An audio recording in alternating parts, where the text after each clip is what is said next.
have cell phones, cell phone carriers, things like that. What is their experience going to be like?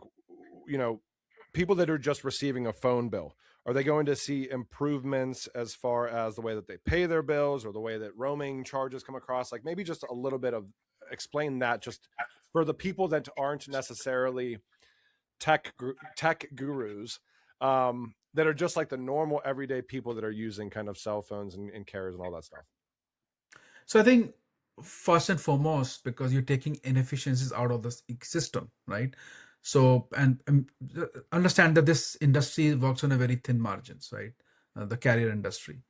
Now, of course, if you're taking inefficiencies out, this will translate to lower tariffs, lower costs for users. Typically, they should, right? So user will benefit from that, even if at a few percentage points.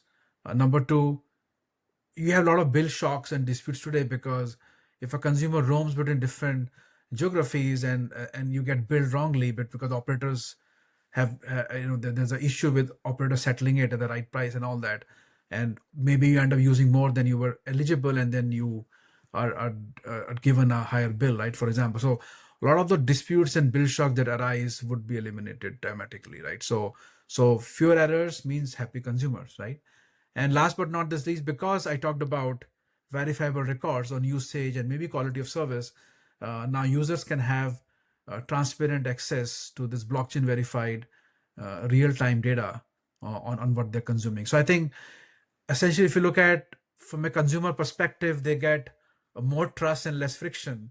And I think this could become a big differentiator in how in this low margin, high churn industry, and it can create stickiness for operators also as they engage with their customers.